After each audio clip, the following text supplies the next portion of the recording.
एक बार की बात है, सीलमपुर गांव में महेश्वर, उनकी पत्नी विमला रहा करते थे। उनका एक पुत्र भी था, उसका नाम था गुड्डू। गुड्डू बचपन से ही होशियार था। उनके घर में कुत्ता भी था।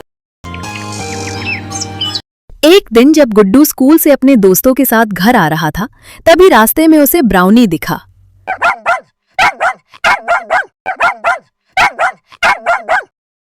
अरे ब्राउनी, तू मुझे लेने आया है क्या? चल पकड़ पकड़, जो जीतेगा उसे ये बिस्किट मिलेगा।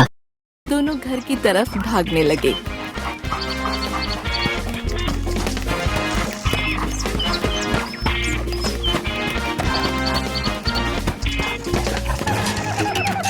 तू फिर से जीत गया। चल, माँ बुला रही है, जल्दी चल। ठीक है, देता हूँ, ये ले। लेकिन हम आधा आधा करेंगे, ठीक है?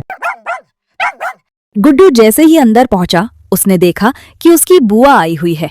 वो बोला, बुआ। अरे गुड्डू, कितना बड़ा हो गया। मैंने सुना है तू बहुत होशियार हो गया है। हाँ बुआ, मैं क्लास में हमेशा फर्स्ट आता हूँ। माँ, अब जल्दी से खाना दे दो, बहुत भूख लगी है।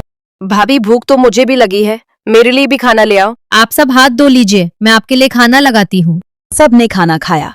गुड्डू ने जल्दी खाना खत्म किया और खेलने चला गया। मैं चला माँ। दोनों बाहर चले गए। शाम को दोनों घर लौटे। बेटा गुड्डू, मुझे तुमसे कुछ बात करनी है। तुम आगे की पढ़ाई के लिए बुआ के साथ शहर जाओगे। क्या मैं ब्राउनी को भी लेकर जा सकता हूँ? नहीं बेटा, अगर ब्राउनी भी वहां गया तो तुम ढंग से पढ़ाई नहीं कर पाओगे। इसलिए वो यहीं रहेगा और तुम छुट्टियां में उसे मिलने आना। तब तुम्हें दिन भर खेलने से कोई नहीं रोकेगा। रात को गुड्डू ब्राउनी के साथ सोया। मेरे भाई, पापा कह रहे हैं कि मुझे शहर जाना होगा, पर मैं तुझे छोड़कर नहीं जाना चाहता और माँ पापा को भी छोड़कर नहीं जाना चाहता। लेकिन मैं जब कल चला जाऊंगा, सुन, तू मुझे कॉल करेगा, लेकिन तुझे तो फोन करना भी नहीं आता। लेकिन तू माँ को बोल देना, वो तुझसे मेरी बात करा देगी। तेरा कभी मन करे तो मुझे मिलने आ जाना, ठीक है? मेरे जाने के बाद तू कुछ दोस्त बना लेना, तू अकेला बोर हो जाएगा। मैं भी वहां नए दोस्त बना लूंगा। अगली सुबह गुड्डू रोते रोते बुआ के साथ शहर चला गया। गुड्डू हमारे साथ ही रहेगा, उसे अपने कमरे में ले जाओ। कुछ दिनों बाद गुड्डू का एडमिशन कार्तिक के स्कूल में हो गया। दोनों बच्चे मन लगाकर पढ़ने लगे। इसी तरह कई साल बीत गए। एक दिन, आज ही कितने साल बीत गए अपने बेटे से मिले। आप उसे कहो ना, वो यहाँ आए हमसे मिलने। ठीक है, उसे कॉल करता हूँ। कैसा है तू? सुन, तेरी माँ चाहती है कि तू उससे मिलने यहाँ आए। ठीक है पिताजी, मैं आज ही कंपनी में छुट्टी के लिए बात करता हूँ। कुछ दिनों बाद गुड्डू बिना बताए शाम को घर पहुंच गया। तूने यहाँ आने से पहले बताया भी नहीं कि तू आ रहा है। बड़ा हो गया मेरा बेटा। आने से पहले बताया नहीं, हम तुझे लेने ही आ जाते। अगर बता देता तो आप सभी को सरप्राइज कैसे करता? कितना बड़ा हो गया है मेरा बेटा।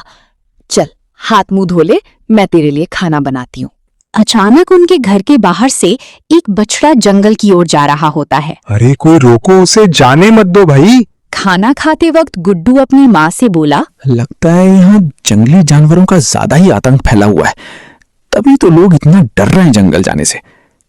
पर जब मैं आया था तो उससे तरफ तो कोई जंगल था ही नहीं, तो फिर ये किस जंगल की बात कर रहे हैं? वो सब जानवरों की वजह से नहीं डर रहे, बल्कि उस भूतिया जंगल की वजह से डर रहे हैं। वहां एक रक्षा राक्षस है। वो सुबह गायब हो जाता है और शाम होते ही वापस अपनी जगह पर आ जाता है। माँ, ऐसा भी कभी होता है क्या कि एक जंगल ही अपनी जगह से गायब हो जाए? अच्छा ये बताओ, ब्राउनी कहाँ है? बेटा, वो जंगल में चला गया था। हमने बहुत ढूंढा, वो नहीं आया और उसका बहुत इंतजार भी किया। क्या आप सभी ने मुझे क्यों नहीं बताया? हम नहीं चाहते थे कि इन सब का असर तेरी पढ़ाई पर पड़े, इसलिए हमने तुझसे बात छुपाई। इसके बाद गुड्डू लेट गया और सोने लगा। उसके दिमाग में कई सवाल चल रहे थे। वो सोचता है कि ये सब चल क्या रहा है, जंगल कैसे गायब हो सकता है। अगले दिन गुड्डू अपने पुराने दोस्तों से मिलने चला जाता है। गुड्डू चल रहा होता है, तभी उसे रास्ते में राजीव मिल जाता है। मेरे दोस्त, लगता है तू तो भूल ही गया था कि तेरा एक गांव भी है। नहीं यार, बस पहले पढ़ाई और अब ये जॉब। अच्छा, रवि और मनोज कहाँ है? ये कहानी है मुरादाबाद शहर की, जहां शहर के आखिरी छोर पर रहती थी चंपा। चंपा लोगों के घरों में काम करके अपना जीवन यापन किया करती थी। उसकी 5 साल की बेटी भी थी, जिसका नाम था नैना। मम्मी, मैं स्कूल कब जाऊंगी? अरे, तू क्या करेगी स्कूल जाकर? पढ़ूंगी, लिखूंगी। क्या करेगी पढ़ लिख कर? तुझसे झाड़ू लगाने को कहा था, लगा दी? हाँ माँ, मैंने सारा काम कर दिया। मुझे स्कूल जाने दो ना, मुझे भी बाकी बच्चों की तरह पढ़ना है। नहीं नहीं, कोई जरूरत नहीं है। अरे चंपा, पास के चुंगी वाले स्कूल में नाम लिखवा देना नैना का। वो सरकार की तरफ से फ्री है, वरना अगर उन्हें पता चला कि तुम बच्ची को नहीं पढ़ा रही हो तो तुम पर कार्रवाई हो सकती है। मजबूरन अगले दिन जाकर चंपा ने नैना का एडमिशन करवा दिया।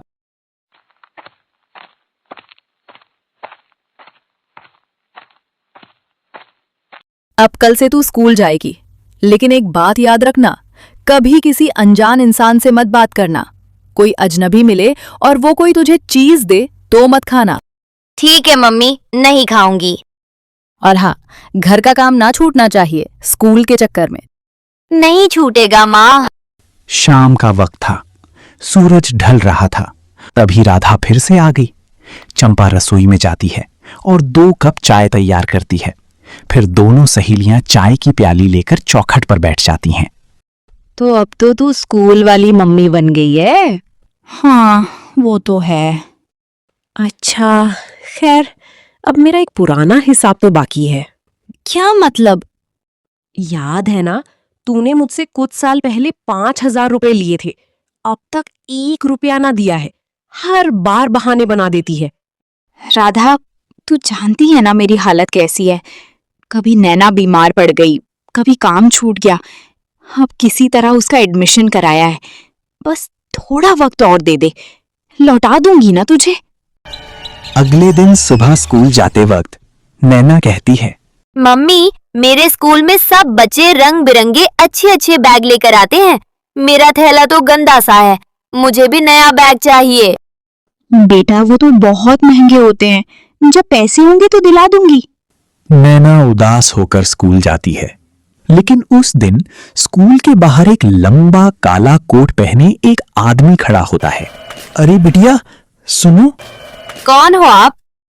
मैं कौन हूँ ये जरूरी नहीं, पर मैं रोज देखता हूँ कि तुम रोज ये थैला लेकर आती हो। क्या तुम्हें बैग नहीं पसंद? नैना को मम्मी की बात याद आती है, कभी किसी अजनबी से मत बात करना, और वो जाने लगती है। अच्छा, अगर मैं तुम्हें एक नया बैग दिला दूं तो? बिल्कुल वैसा जैसे तुम्हारे स्कूल के बाकी बच्चों के पास है। हाँ बिटिया, चलो पास की दुकान तक चलते हैं। नैना उस अजनबी के साथ चल पड़ती है और जाकर बैग ले लेती है। कैसा लगा? बहुत अच्छा। अब मैं सबकी तरह बैग लेकर जाऊंगी, मजा आएगा।